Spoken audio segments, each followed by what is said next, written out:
Chers amis, bonjour. Les semaines qui ont précédé nous ont permis de voir comment Akadosh Baruch Hu nous arrache à cette terre d'Égypte et permet la délivrance du peuple juif. Nous ouvrons donc en conséquence cette semaine une nouvelle période dans l'histoire du peuple juif et nous allons voir en fait dans l'histoire du monde entier.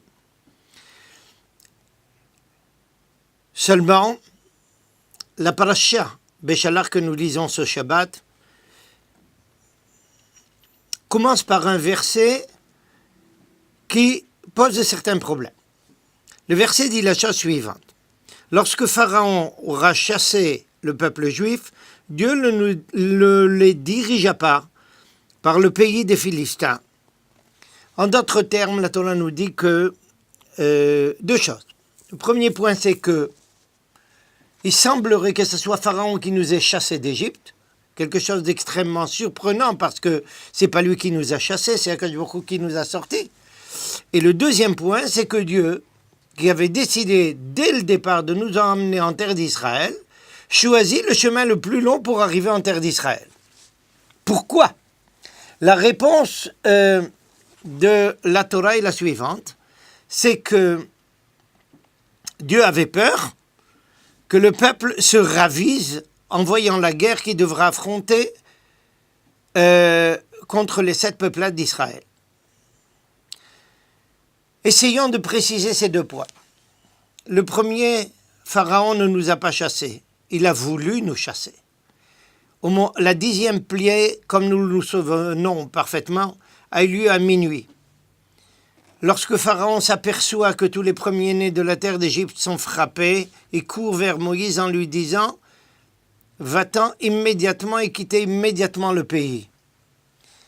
Et c'est dans ce sens qu'on peut envisager le fait que Pharaon nous ait chassés. Mais en fait, ça n'a pas été le cas. C'est Moïse lui répond lui disant « Excusez-moi Pharaon, nous ne sommes pas des voleurs, nous ne partirons pas en pleine nuit. Nous attendons le matin.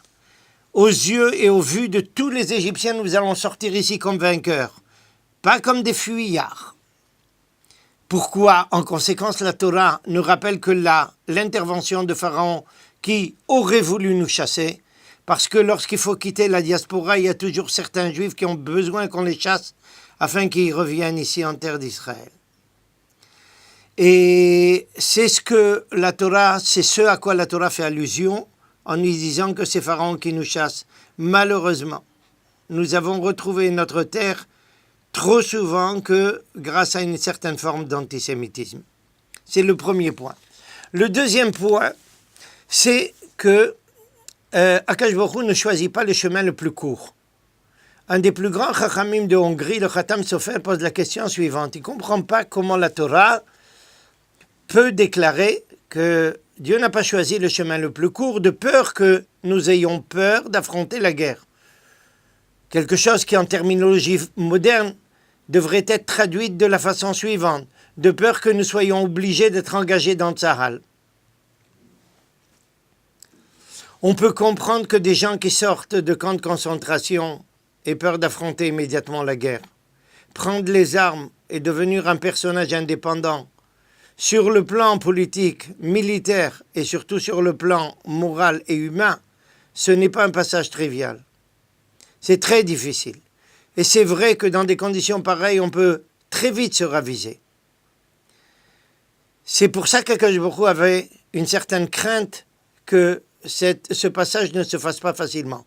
Mais le Khatam Sofer pose une question très très sérieuse. Il dit « Je ne comprends pas du tout comment la Torah peut nous dire que la raison pour laquelle on n'emprunte pas le chemin le plus court, c'est parce que à cause de cette crainte d'un engagement militaire. » Il dit il y a une raison beaucoup plus sérieuse qui devait nous empêcher de passer par la bande de Gaza. C'est que si nous étions passés par là, nous ne serions pas passés par le mont Sinaï pour recevoir la Torah. Où aurait-on reçu la Torah ? Réponse du Khatam Sofer dans un style très particulier à lui. Si nous n'avions pas eu peur de l'affrontement militaire, nous n'aurions pas reçu la Torah. Sur le mont Sinaï, on l'aurait reçu à Jérusalem, tel que se passera la fin du temps. La parole de Dieu doit sortir du centre religieux particulier du peuple juif à Jérusalem et pas au mont Sinaï.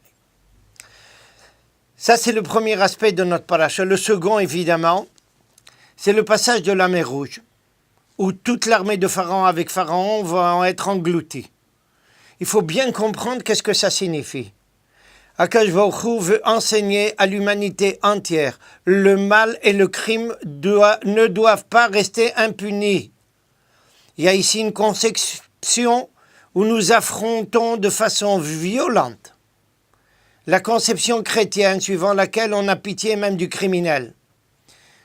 Avoir pitié du criminel, comme disait le philosophe Lévinas, c'est presque inviter le mal à se perpétuer. Akadosh Baruch Hu dit non en aucune façon. Ce pharaon qui a dit que les premiers-nés devaient être jetés dans le Nil, c'est lui qui devra payer en étant lui-même jeté dans l'eau de la mer Rouge. Et ce passage miraculeux de la mer Rouge, où le peuple juif traverse sans aucun danger, et derrière lui, à 2 pas de lui, toute l'armée égyptienne est engloutie, c'est une façon de marquer que les gens de valeur réussissent toujours à sauver leur vie, à se maintenir, et les gens qui sont les criminels devront dans ce monde-ci payer la note. Regardez ce qui se passe dans un monde où on laisserait Isis impuni. Une catastrophe pour l'humanité. Le passage de la mer Rouge et la punition des Égyptiens est un enseignement historique pour toutes les nations. Le mal doit être puni afin qu'il soit jugulé. Et le troisième élément fondamental de la paracha, c'est qu'après ce passage de la mer Rouge, on ouvre une toute autre période historique pour le peuple juif qui aura son impact pour toute l'histoire humaine. Jusqu'à maintenant, tous les miracles avaient été ou pour nous protéger, ou pour punir ceux qui avaient une attitude criminelle vis-à-vis de nous. C'était une espèce d'antidote. À partir de maintenant, nous rentrons dans 40 ans de désert, sans manger, sans boire, rien pour nous défendre, rien pour nous préserver de toutes ces difficultés, de toutes ces vicissitudes. Et Akadosh Baruch Hu va prouver que malgré tout cela, il va nous maintenir en vie, il va nous protéger, il va nous amener à manger, à boire, etc. C'est une façon d'enseigner au peuple juif que la vie dans ce monde-ci ne tient pas uniquement sur le comportement humain, sur son activité, sur sa volonté d'agir, mais avant tout sur la volonté divine. Le miracle, c'est l'expression de l'insertion de Dieu dans le monde pour permettre à la vie de se poursuivre malgré toutes les difficultés les plus extrêmes qu'elles soient-elles, comme celles qu'on peut rencontrer dans un désert.